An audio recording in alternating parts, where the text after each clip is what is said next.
بعد از خبر.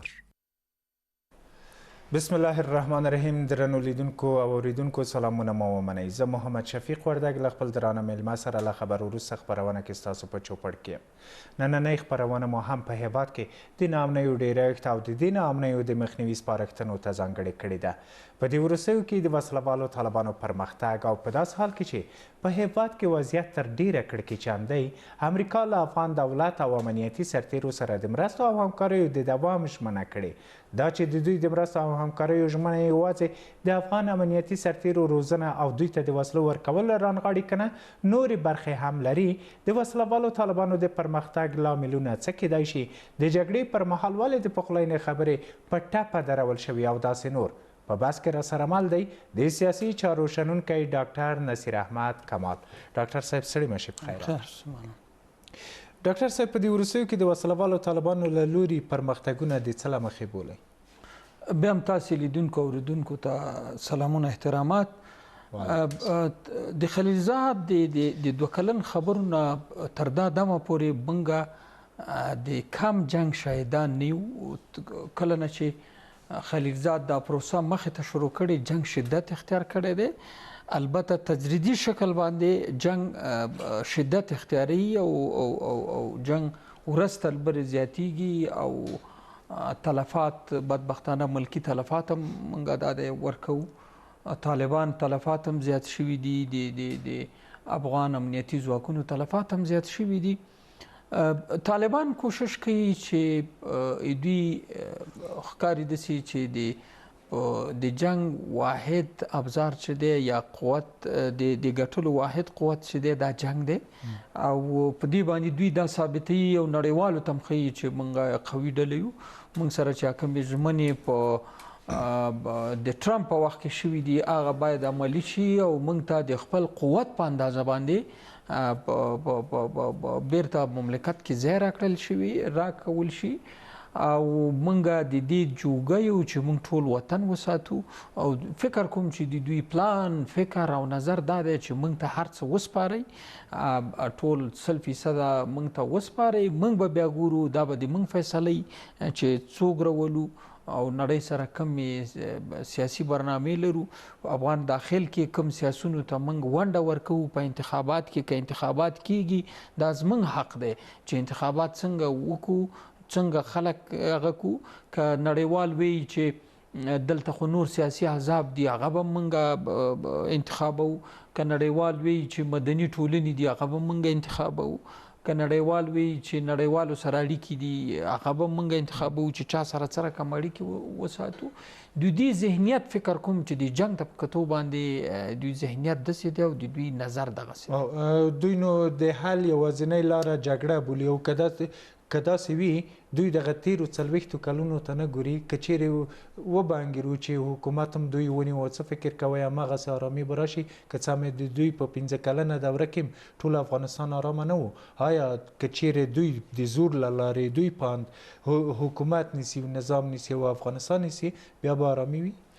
ګورئ، تاریخ ته په کتو باندې 40 کلن تاریخ ته او که ته د نور دنیا وګورې هیڅ کله داسې نه دي شوي چې یو ډله ټپله راغلې ده او یو حکومت د چپه کړی او د بیا په ډیر اسانۍ او په ډیر بېغمۍ سره خپله حکومتداري کوي او د بیا نړیوالو سره اړیکه نیسي. طالبان 20 کاله پخوا د نړیوالو تروریستي ډلو په لیست کې وو. دغه اوس د سیاسي جوړجاړي په خاطر باندې چې دوی د جنگي ډلې نه سیاسي ډلې ته راوړی، دې باندې کار وشو او ټولې نړۍ افغان ولس دا هر کله راشه ویلې او خوشحاله چې دا خلک راشي او یو سیاسي ډله ته جوړه شي. دوی په سیاسي شتون کې یا په سیاسي توپ کې خلک خوشحاله دي او خوشحاله وو. خو که چېرته دوی وایي چې نه موږ سیاست وروسته د ګټلو نه کوو، دستي موږ ګټل چې دی په جنگ باندې کوو، نو په دې 40 کالو کې هیڅ یو قوت هم نه دی توانېدلی. که ته روسیه ګورې په دې نه دی توانېدلی چې دلته حاکمیت راولي، که ته خلقیان پرچمیان راولي، که ته بیا مجاهدین راولي، که خپله طالبان راولي، که دا اوسنی حکومت راولي، نو دوی په داسې حال کې چې څلوېښتو ډېر د نړۍ هېوادونه هم ورسره مل وو. بله بالکل د کې هېڅ شک نشته. نو دا به د طالبانو یو سیاسي تېروتنه او داسې تېروتنه به چې دوی به د تېر نه څه اخیستي نه وي او د تېر نه به څه زده کړي نه وي او دا به د دوی تکراري تېروتنه وي. د طالبانو به دویم وارې تکراري تېروتنه وي او د افغانستان په د 40 کلن جنګ کې به څو وارې تېروتنه وي چې د دې نه بدبختانه طالبانو اوسه پورې څه درس نه دی اخیستی. او د دوی ډاډګیرنه د څه له مخې ده ډاکټر صاحب؟ دوی کوم باور له مخې وایي څه تاسو هم یادونه وکړه د کوم باور له مخې دوی دومره ډاډمن دي او اعتماد په نفس لري چې موږ به نظام په زور نیسو او بیا به هماغسې حکومت وي چې لکه پخوا غوندې چې حتی امنیت به وي د هېواد په ټولو برخو کې؟ د دوی ډاډګیرنه د څه له مخې ده؟ ګوره دوی پخوا هم 15 کاله حکومت په دې ډاډګیرنه باندې کړی و چې موږ سره به افغان ولس موږ سره ودرېږي او که نه ودرېدو یرغمل شکل به دوی وساتل او نور نړیوال موږ سره څه اړیکه نه لري، موږ په چا باندې حمله نه کوو یا د چا د مشکلاتو باعث نه ګرځو یا د نړۍ د تهدید باعث نه ګرځو. نو بل دا یوه خبره ده. دویم دا فکر کوو چې مجاهدین چې دي دا ځپل شوي دي، بې اتفاقه دي او دا مشکل نه لري. مشکل دا دی چې طالبان همیشه چې دلته حکومتداري خبره کوي یوازې افغان ولس او سیاسي احزاب د دوی په فکر کې دي. اوسه پورې دوی دا زده نه کړه چې دلته نړیوال قوتونه دي، قدرتونه دي چې په هغې کې زموږ همسایهګان دي. د افغانستان په حکومتدارۍ کې دوی ونډه لري، دوی رول لري. که هغه طالب راځي، که اوسنی حکومت راځي، که بل څوک لري، یو دوی هغې ته هېڅ پام نه دی. بیا په سیمه ییزه کچه باندې په مشکلاتو باندې اګانې دي. ګوره دلته هند یو رول لري، دلته ایران رول لري، دلته پاکستان رول لري، دلته روسیه رول لري، دلته چین رول لري. دوی هغه نړیواله یا سیمه ییزه موضوعات چې دي دوی اګنور کړي دي، دوی ورته پام نه دی. بیا د دې ترڅنګ دلته امریکا ده، دلته ناټو ده. په سیمه کې خصوصا په افغانستان کې چې څومره تحرکات راځي، نوی حکومت راځي یا یو سیټ اپ جوړیږي، که هغه طالب جوړوي، که هغه هر څوک وي، که اوسنی وي، دلته دا د دې نه هېڅ ته نشي کولی چې په دې ټولو باندې سترګې پټې کړي. دوی یعنې زما هدف دا دی چې طالب دستي د افغان په خاوره کې چې کوم کردارونه دي، که ولس دی، که سیاسي احزاب دي، دوی دې ته په کتو باندې وایي چې موږ به دا حکومت وکړو، دا خو ضعیفه دي، موږ به وټاکو او د مخې نه به لرې کړو، موږ به حکومتداري جوړه کړو. خو نه، دلته نړیوال سیمهیز اړخ چې دی دا کافي رول لري. ډاکټر صاحب څه فکر کوئ نړیوال اړخونو ته که فکر وکړو دوی خو له طالبانو سره هوکړه لري، لکه څنګه چې تاسو هم پوهیږئ دوحه کې د امریکا او د ناټو چې تقریبا یو شی ګڼل کېږي له دوی سره هوکړه لاسلیک شوې، هغه یې خپل کړي دي. او شاوخوا د افغانستان ګاونډي هیوادونه چې ګورو که شمالي اړخ د دومره د افغانستان په چارو کې مداخله نه کوي او د نور اړخونه هم اکثره یې ډیری د طالبانو پلویان دي. څه فکر کوئ دوه اړخه دوی ډاډه نه دي؟ ګورئ دغه ټول اړخونه چې تاسو یاد کړ دوی طالبان 100% واکمني نه غواړي.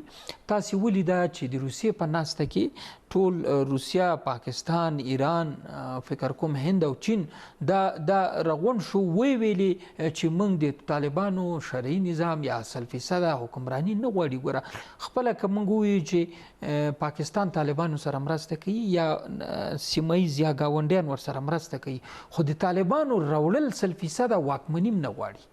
نو دلته بیا دوه خبرې دي. دوی که هلته ورسره قرارداد کړی دی او که هر څه کړي دي یو خو پټ دي. دویمه دا ده چې دا شی ورسره چا زه فکر نه کوم چې څوک یې ومني، که په سیمه کې هر څوک غواړي یا په نړۍ کې چې طالب د 100% راشي، دا ورسره څوک نه غواړي. دلته که طالب یو قوت دی، تاسې شاهدان یې چې خپله افغان حکومت چې دی دا هم یو قوت دی.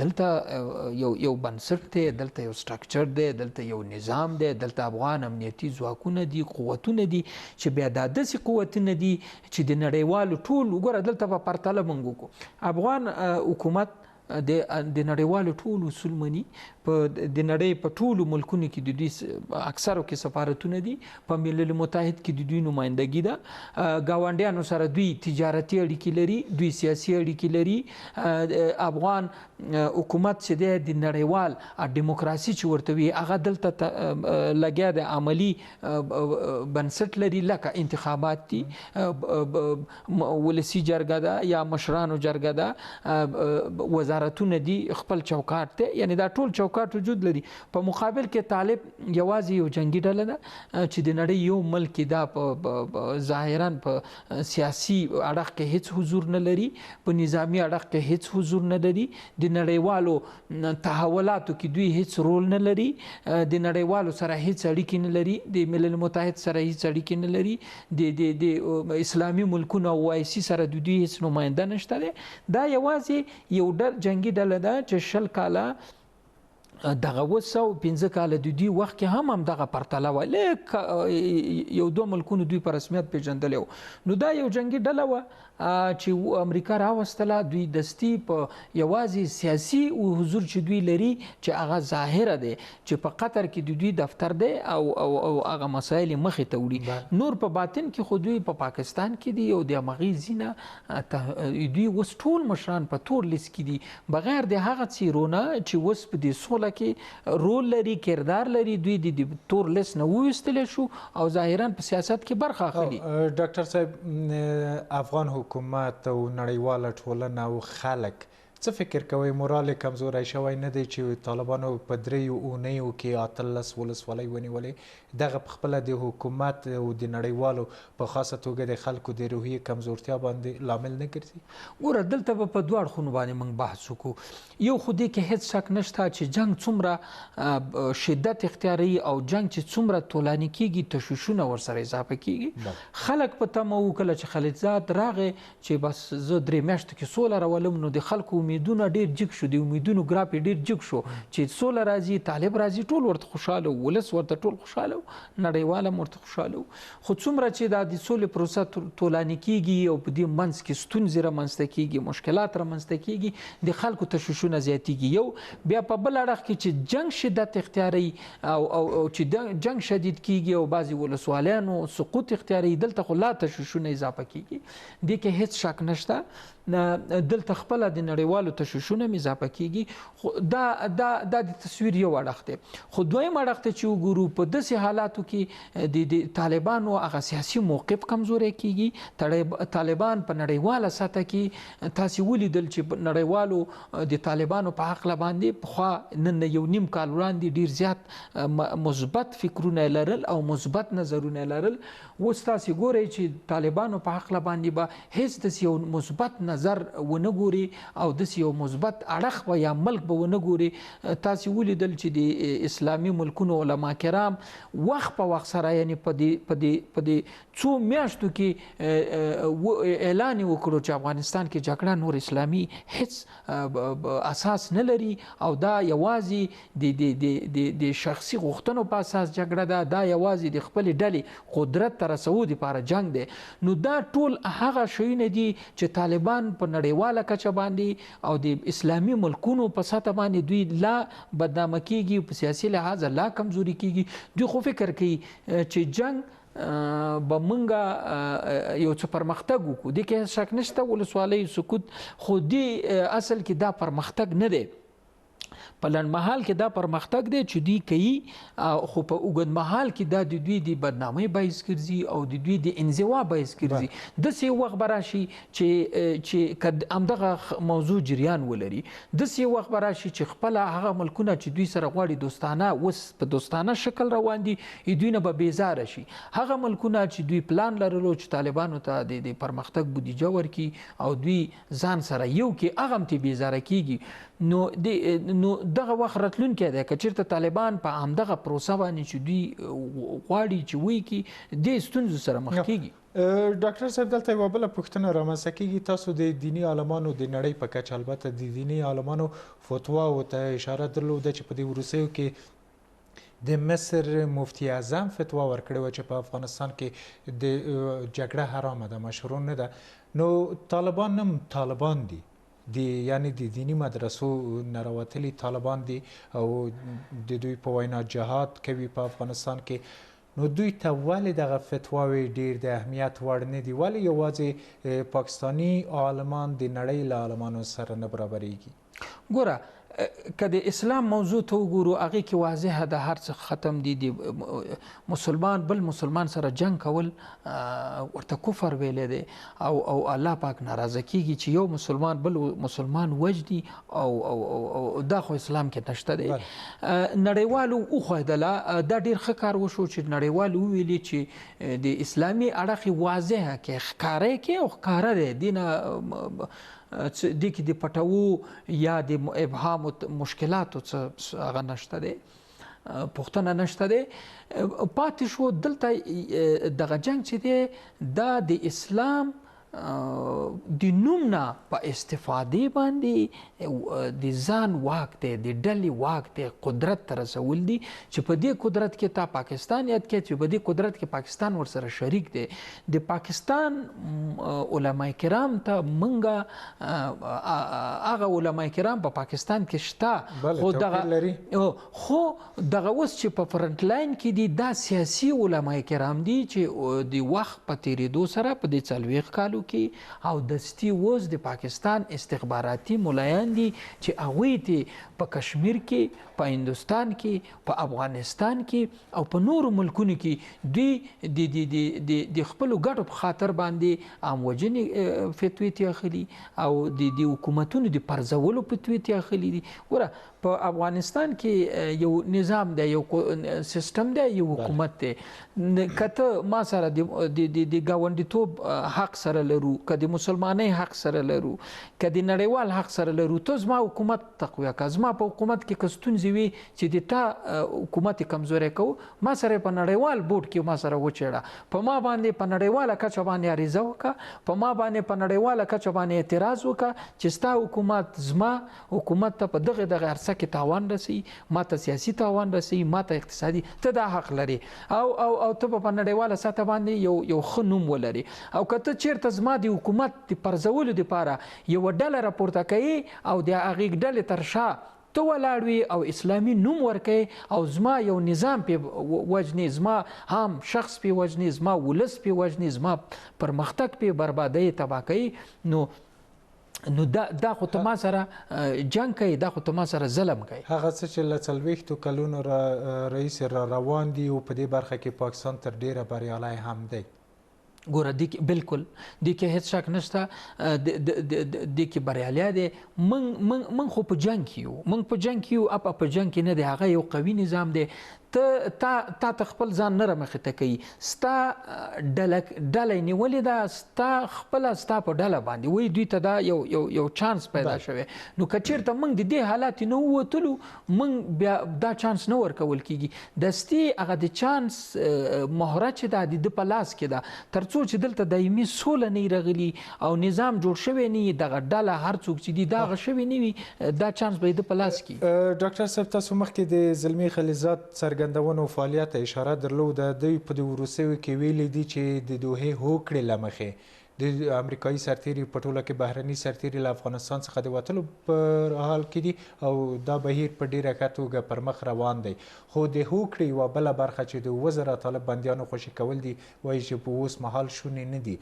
دغه د دوحې هوکړې هغه برخې چې یا د تیښتې لاره هواروي، یا د دوی په ګټه وي، یا د دوی د عسکرو د اقتصادي ژغورنې دپاره وي، هغه عملي کیږي او نور د افغانانو په زیان چې وي هغه نه عملي کیږي.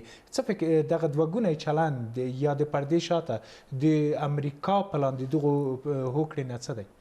ګوره دې کې خو هیڅ شک نشته دی، امریکا خپلو ګټو ته ګوري، د دوی ګټې هم دې کې وي چې د افغانستان نه دستي وځي، عساکر وباسي. دې غټه وجه ما ته دا ښکاري چې د امریکې خلک نور د دې جنګ نه ستړي شوي او په حکومت باندې اعتراضونه کول چې نور موږ افغانستان کې جنګ نه غواړو. نو دوی دې په خاطر چې خپل ولس ته یو قناعت ورکړي چې موږ خپل عسکر راوایسته. دوی فکر کوم چې یوازې عسکر وباسي خو جنګ به دلته وي. د دوی ګټې په دې کې وي چې دوی عسکر دې ځای نه وایستل شي. نو څه دپاره راغلي وو؟ دوی خو ظاهرا دوه شیانو ته دپاره راغلي وو چې دلته تروریزم وځپي په افغانستان کې او هغه خطرونه چې د افغانستان نه نورې نړۍ او امریکا ته دي هغه وځپي او خپلو موخو ته ورسېدل. ګورئ دا خو به وخت فیصله کوي. دوی خو خپلو موخو ته په دې ورسېدل چې دا خو ظاهرا باطنا موخه دا وه چې په افغانستان کې دوی حضور ولري او دلته یو قوي انګیجمنټ ولري، بوختیا ولري. دوی دلته بوخت شو، دلته منطقي سیاستونه اوس دستي د دوی په شتون کې د امریکې د اغیزې لاندې دي په دې منطقه کې زموږ او ستاسې په ګاونډ کې. دا د دوی موخې وي. بله دا چې طالب یو قدرت دی، دوی سره د دوی اړیکې جوړې شوې، نو دا به راتلونکي فیصله کوي چې په راتلونکي کې دوی د دغې هغه نه یوه استفاده خو دا وکړه چې دوی محفوظ شو او دلته جنگ شدت اختیار کړل. اوس په دې جنگ شدت کې دوی نورې څه ګټې دي دا به راتلونکي فیصله کوي او دې ته به منتظر اوسي. ډاکټر صاحب په 2001 کال کې هم کله چې بریدونه په امریکا کې ترسره شول، دلته امریکا طالبانو نه وغوښتل او په هغه وخت کې هم خبرې ترسره کېدلی شوی چې دغه خبرې ترسره نه شوې، خو له 10 کلونو وروسته همغه دواړه اړخونه یوې هوکړې ته سره ورسېدل. دغه هوکړه ولې په همغه وخت کې رامنځته نه شوه؟ یوه مسله د جوړجاړی مې منظور دی، او بله پوښتنه دغه ده چې په دغو جګړه کې ماته د امریکا په برخه وه که د طالبانو؟ ګورئ موږ او تاسې ولیدل چې امریکا په ډیر قوت او زور سره راغله. په هغه وخت کې طالب د صحنې نه په یو میاشت کې لرې کړ، دلته امریکې خپل حضور تامین کړ او دلته دغه د تر اوسه پورې اوسېدل او اوس اوسېږي. د طالبان حکومت یې چپه کړ، طالبان یې ختم کړل، صفر ته یې راوستل. د وخت په تېرېدو سره طالبان بیا قوي شول، دلته جنگ لا شدت اختیار کړو. نن پورې موږ ګورو دلته دوه خبرې دي. یو خبره خو دا ده چې امریکا دلته چې څه غوښتل چې په سیمه کې دا حضور ولري هغه یې ولرلو. داسې نه ده چې اوس د افغانستان نه وځي دوی به د سیمې نه وځي، نه هېڅکله نه. دستي په پاکستان کې دوی اډې جوړې کړي دي، د پاکستان په مختلفو ښارونو کې په سرحداتو کې اډې شتون لري، اوس هم لري، پخوا هم لرله. د امریکې انګیجمنټ یا د امریکې دلته شتون دلته شته، دې ځای نه به نه وځي. دا یوه خبره ده. دویمه خبره دا ده چې طالبان یې هغه وخت کې قصدي نه دا کار وکړو. طالبان که هر څومره دلته کېناستل دوی نه کېنول، نو هغې وخت کې هغه ګټه وه. اوس وخت کې دا ګټه ده چې طالبان سره قرارداد لاسلیک کړه، معامله ورسره وکړله او د معاملې نه را په دې خوا دغه د جنګ اختیار کړه. امریکې په هغې وخت کې هم غلطي وکړله، ارزیابي به داسې وکړو چې په هغې وخت کې هم غلطي داسې وکړله چې طالبان یې ولې نه کېنول ځان سره. که چېرته طالبان کېنولي وی او اوس به طالبان هغه مزاحمت نه وی چې دا اوس دی، په هغې وخت کې دا غلطي وکړله او غلطي خپله هم پرې کړله او ولس هم پرې کړله او موږ هم دا دی پرې کوو. په اوس وخت کې دا غلطي کوي چې یوازې بیا معامله طالبانو سره کړې ده، ولس یې پرېښی دی، سیاسونه پرېښلو، حکومت یې پرېښلو. دا یو نیم کالي دوی دوه په دوه سره خبرې کوي، دا 2 کاله دوی دوه په دوه سره خبرې کولې. په 2001 کې چې کوم تړون بون لاسلیک شوی و هغه واضحه و، ټولو ته معلومه وه. اوس چې کوم تړون معامله وشوه دا واضحه نه ده، دا پټه ده، دا هېڅ ښکاره نه ده، دا د تشویشونو نه ډکه ده. د 2001 ناستې یو څه نتیجه ورکړله، جنګ ودرېدو، طالبان لاړه، دلته یو حکومت جوړ شو، نظام جوړ شو، سیستم جوړ شو، پرمختګ وشو. اوسنۍ معامله جنګ لا شدت اختیار کړه، امریکایانو خپل ځان محفوظ وساته او طالبان بیا ثانیې ته داخل شو. په دو ډول تېروتنو سره ځینې شنونکي بیا وایي چې افغانستان د 80مې لسیزې ته ورګرځېدونکی دی، کورنۍ جګړه به رامنځته شي، دغسې او هغسې. پوښتنه دا ده که چیرې افغانستان تیر تاریخ ته ورګرځي، همغه تیر تاریخ به بیا په امریکا بیا ځلې یا تکرار نشي؟ ګورئ یو خبره خو دا ده چې دا زه فکر کوم چې جنگ خو موږ د 18 کاله په جنگ کې یو، یا که دغه یو څو کاله خو منظور به د نظام نشتون وي، په خپله د کابل په پلازمینه کوڅو کې به جګړه وي، منظور به دا وي. او په امریکا باندې د تاریخ بیرته راګرځېدلو معنا هم دا ده چې له کومو بریدونو سره چې مخ شوي وو او له مخې په افغانستان برید وکړل، د هغو له څو چنده بریدونو سره به بیا مخ نه شي. ګوره اوله خبره خو دا ده چې د امریکې خوښه یې په امریکا کې ولاکه مرغیم پر وي او طالب به د دې ځینه تلو او القاعده تله هلته حملې کولې. دا هسې ټول د پلان له مخې دا په پلان او دا ډرامه وه، ډرامې جوړې کړې وې. دا هېڅ حقیقت نه لري چې هلته د دوی هغه کوي. ته یو کس د امریکې ته ځي، دوی ته دا ویزه ورکول، دا هلته دغه یو کس او د دوی بچي دا دومره هلته ایوالویټ کېږي، ارزیابي کېږي چې د دوی د سرګریم دوی ته پته ده. یوه خبره خو دا ده. دویمه خبره دا ده چې زه فکر کوم چې دومره د تشویش وړ خبره نه ده. دغه جنګ هغه اخرنی حد ته رسیدلی دی. دا به اوس یو نتیجه ورکوي، میاشت کې دننه 2 میاشتو کې دننه یو څه نتیجه به ورکوي او یو اړخ ته به داخلیږي. کورني جنګ او دا تشویشونه باید موږ ونه کړو. نظام شته، افغان امنیتي ځواکونه شته، 90% افغانان سیاسي احزاب دا سوله غواړي. دا څومره چې د طالب جنگ شدت کېږي، افغانان سره ګوره په اتفاق کېږي. دې ټکي ته ستا خیال وي، سیاسي احزاب سره په اتفاق کېږي. هغوی له معلومه ده چې د طالبانو که چېرته راغله د دوی هغه سلوک رویه به موږ سره ښه نه وي. ډېرې بخښنې ډاکټر صاحب، وخت هم کم دی او پوښتنې ډېرې پاتې دي، خو هغه مهمې به یې کوو چې تاسو اشاره درلوده او څنګه چې ویل شوي د پاکستان امریکا ته اډې ورکړې د طالبانو په ضد دي. طبعا څه فکر کوئ چې دغه جهاد چې تر اوسه په افغانستان کې روان وو، ځکه چې امریکایان دلته وو، کله چې امریکایان پاکستان ته ځي دغه جهاد به په پاکستان کې پیل شي په داسې حال کې چې طالبانو مختار ورکړی؟ ګوره دا نه په افغانستان کې جهاد وو، څه چې طالبان وایي موږ به نوم د جهاد ورکو، جګړه هر شی چې تاسو بولئ. ګورئ دا خو هیڅ امکان نه لري. دغه 40 کالو ته چې وګورې دغه اسلامي موضوعات او ټکي په موږ پلي کېږي. که اسلام وی باید چې په افغانانو پلي شي، که مسلمانین وی باید په موږ پلي شي، هغوی باندې نه پلي کېږي. هیڅ امکان نه لري چې طالب دی په دې 20 کالو کې هغه کړنې چې په پاکستان کې غیر اسلامي غیر شرعي کېږي خو شوی به وی کنه. خو منظور دا دی چې پاکستان جهاد د افغانستان دپاره غواړي او اسلامیت په افغانستان کې غواړي، لکه په افغانستان کې چې ځینې دي دیموکراسي د ګاونډي دپاره غواړي، هماغه موضوع ده. دې کې هیڅ شک نشته. خو تاسې ولیدل دغه اوس هم کوم کړنې په پاکستان کې کېږي دا خو اسلامي نه دي. پاکستان د طالب ځپلو دپاره خپلې هوایي، زمیني او سمندري لارې ور نه کړې. مننه ډاکټر صاحب. دغو ټولو موضوعاتو ته په کتو سره جګړې ته او امریکا وتلو ته او د پاکستان نورو چلوټو ته، دغو ټولو مسایلو ته په کتو سره د افغانستان راتلونکی څه ډول وینئ؟ ګوره ما ته داسې ښکاري چې دا 2 اړخونه لري. یو اړخونه دا دي چې دا د جنګ د شدت نه داسې ښکاري چې په دې نږدې راتلونکي کې د خلیلزاد راتګ یو څه نتیجه به ورکړي. دویم بوډ دا ښکاري چې امکان لري چې دا جنګ یو څو کاله اوږد شي او همدغسې به د طالب او د دولت ترمنځ مشکلات ستونزې وي او دواړه به بیا اخر دې ته مجبوروي چې نړیوالو ته ووایي چې تاسې اوس موږ جوړ کړئ. او ډاکټر صاحب ډیره زیاته مننه ژوندي اوسئ چې په دې بحث کې له موږ سره ګډون درلود. قدرمنو لیدونکو او اورېدونکو ستاسو له ملتیا هم مننده یم. تر بلې خپرونې مو الله مال شه.